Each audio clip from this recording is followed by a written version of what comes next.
konsolidasi lahan, melakukan rehabilitasi dan rehabilitasi lahan kritis di Bukit Koboya dan Gunung Gawanise untuk mengembalikan fungsi ekosistem.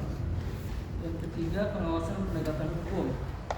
Keempat, edukasi dan pemberdayaan masyarakat. Dan kelima, pengembangan ekonomi alternatif. Begitu saja, Bapak. Very good, thank you.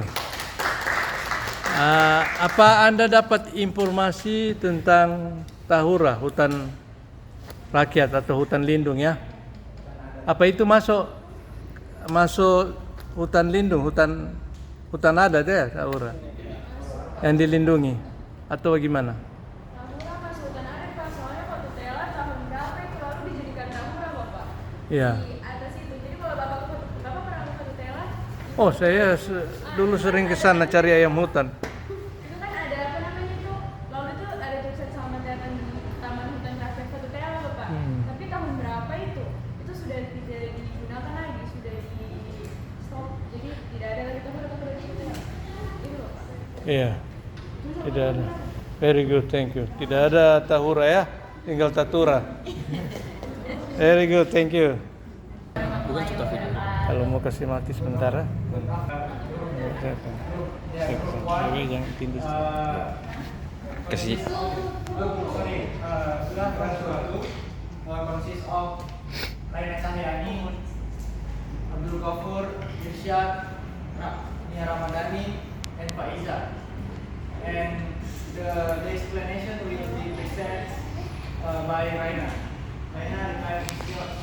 Baik, jadi terima kasih. Untuk kondisi Koboya itu sekarang ada pembangunan ilegal dilakukan secara tradisional tanpa izin dan tanpa syarat lingkungan. Yang kedua ada penggunaan gas puri, bahan beracun yang mencemari tanah dan aliran sungai hingga di wilayah Kota Palu. Yang ketiga, pencemaran air dan tanah. Limbah dari proses tambang dibuang langsung ke lingkungan tanpa pengolahan. Yang keempat itu ada kerusakan hutan dan deforestasi. Kalau ada 10 hutan di Bukit Koboya Sapara akibat pembukaan lahan tambang. Untuk solusinya itu yang pertama menerbitkan tambang ilegal pemerintahan harus menindak tegas tambang ilegal dan menghentikan penggunaan merkuri. Contohnya itu seperti bentuk tim pengawasan terpadu bersama aparat hukum dan lembaga lingkungan. Yang kedua, pengolahan limbah beracun serta bangun sistem pengolahan limbah terpadu untuk mencegah pencemaran air dan tanah. Untuk solusinya itu larangan penggunaan merkuri ganti dengan teknologi pengolahan emas yang ramah lingkungan. Yang ketiga, rehabilitas dan revitalisasi lahan. Solusinya tanam kembali pohon di lahan rusak akibat tambang dan dibantu masyarakat lokal dalam program penghijauan berkelanjutan. Kemudian untuk kondisi kaki Gunung Gawanise akan dilanjutkan oleh program foto. Baik, di sini saya akan menunjukkan tentang kondisi kaki Gunung Gawanise yang terfokus pada galian C.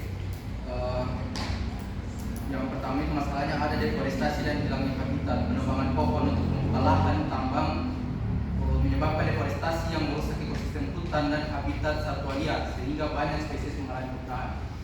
Kedua itu erosi tanah dan perubahan topografi. Aktivitas penambangan mengubah topologi lahan, mempercepat erosi tanah. Kelihatan itu juga sekali-kali kalau syuting. Tanah yang tererosi terbawa air dan mengendap di sungai atau waduk yang dapat menyebabkan pendangkalan dan banjir. Tiga itu ada pengolahan tambang yang tidak patuh aturan. Banyak pengusaha galian C tidak melakukan reklamasi lahan pasca tambang, tidak membayar pajak dan melakukan sistem izin sehingga merusakan lingkungan semakin parah.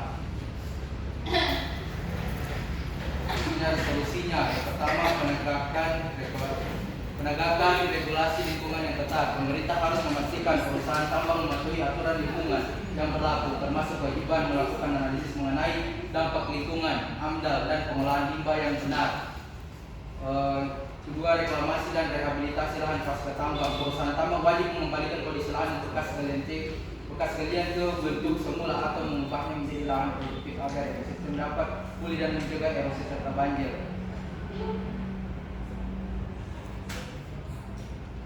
Ketiga, pengolahan perizinan yang tertib dan transparan. Pemerintah perlu memperbaiki sistem perizinan agar hanya tambang yang legal dapat bertanggung jawab yang berhasil sekaligus menekan tambang ilegal yang bersangkutan. Mungkin itu saja presentasi yang bisa saya paparkan. Terima kasih.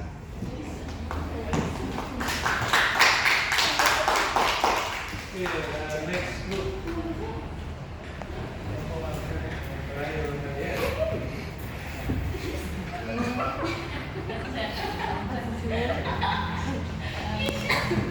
Good afternoon, everyone. Good afternoon.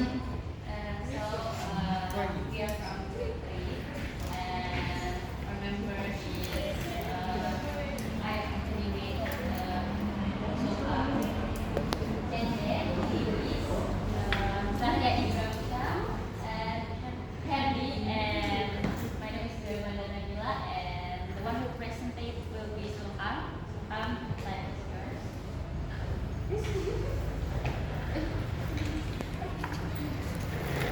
Integrasi lingkungan di Bukit Tegoya dan Kabupaten Gunung Ancaman dan solusi.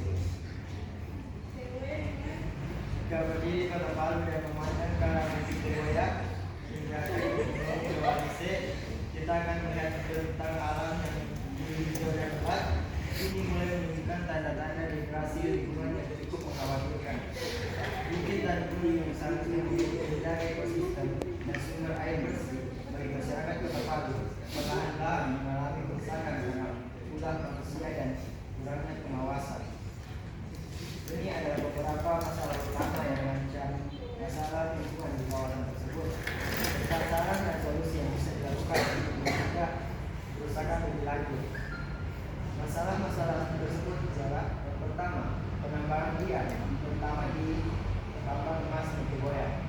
Aktivitas tambang emas ilegal secara brutal merusak struktur tanah, menyebabkan erosi dan membuat lereng bukit menjadi tidak stabil. Yang kedua, penggunaan merkuri dalam proses tambang mencemari tanah dan sumber air bersih. Keanekaragaman hayati terganggu karena akibat flora dan fauna yang dihancurkan. Yang kedua, pembunuhan hutan atau deforestasi. Banyak hutan dibakar untuk membuka lahan tambang atau perkebunan tanpa perencanaan yang jelas. Akibatnya, tanah kehilangan kemampuan untuk menyerap air dan meningkatkan resiko longsor dan kekeringan. Yang ketiga, perubahan fungsi lahan. Kawasan ini banyak dialihfungsikan menjadi pemukiman, kebun ataupun lokasi tambang. Hal ini mengurangi daerah resapan air dan meningkatkan risiko banjir bandang di Kota Palu. Yang keempat, kebakaran hutan dan lahan. Kebakaran bisa terjadi secara alami, tapi banyak juga yang dipicu oleh kesengajaan oleh manusia. Dampaknya bukan hanya karena asap dan kerusakan tanah, juga hilangnya satwa liar dan pohon-pohon endemik. Pembuangan sampah dan limbah. Sampah rumah tangga, plastik dan limbah non-organik dibuang sembarangan, terutama di sekitar kaki gunung dan dekat sungai. Lama-lama ini mencemari air dan tanah, membuat kawasan makin kumuh. Yang keenam, keterlibatan masalah dalam menjaga lingkungan. Kurangnya kesadaran masyarakat membuat program pelestarian lingkungan sulit berjalan. Masih banyak yang belum memahami pentingnya menjaga kawasan hutan. Saran dan solusi yang diberikan untuk menjaga Bukit Tegoya dan Gunung Gawalise. Yang pertama yaitu pengawasan dan penindakan tegas terhadap tambang ilegal. Pemerintah daerah dan pusat harus berani mengambil tindakan hukum terhadap tambang liar. Jika tambang tetap dilakukan, harus mengikuti standar ramah lingkungan dan sesuai zonasi. Saran yang kedua yaitu reboisasi dan konversi hutan. Lahan yang sudah mundur harus segera dihijaukan kembali. Komunitas lokal, sekolah, dan organisasi lingkungan perlu dilibatkan dalam gerakan tanam pohon. Yang ketiga, pendidikan lingkungan dan penyadaran masyarakat. Edukasi harus dimulai dari anak-anak hingga orang dewasa melalui sekolah, tempat ibadah, dan media sosial. Kampanye bahaya merkuri, deforestasi, dan sampah harus disampaikan secara rutin. Solusi yang keempat yaitu pemberdayaan ekonomi alternatif. Masyarakat yang menggantungkan hidup dari tambang ilegal bisa diarahkan kepada kegiatan yang ramah lingkungan. Contohnya, ekoturisme, pertanian organik, atau usaha mikro yang memanfaatkan hasil hutan non kayu. Pengelolaan sampah terpadu dan edukasi memilah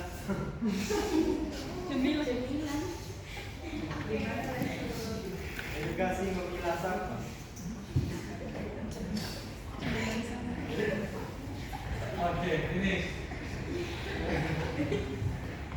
Pendidikan bangsa apa?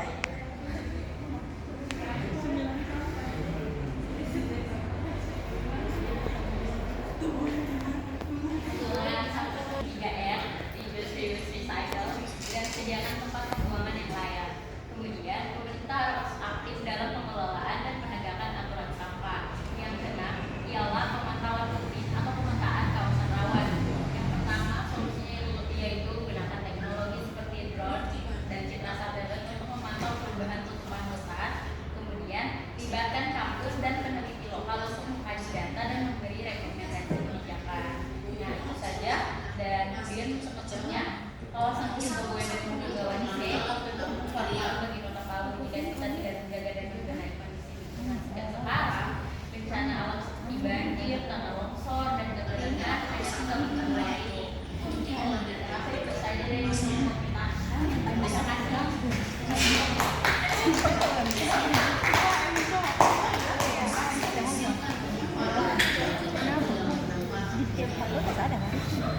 Maybe ada. Yang saya tahu kalau di hukum dia tak gabung di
Kultur ya? Ini. Ini sana.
sebagian yang diuntungkan dengan eksploitasi lingkungan, investasi apa. Tapi di sisi lain ada lingkungan yang mengalami degradasi, bisa terancam ekologis ya, dampak ekologisnya sangat besar.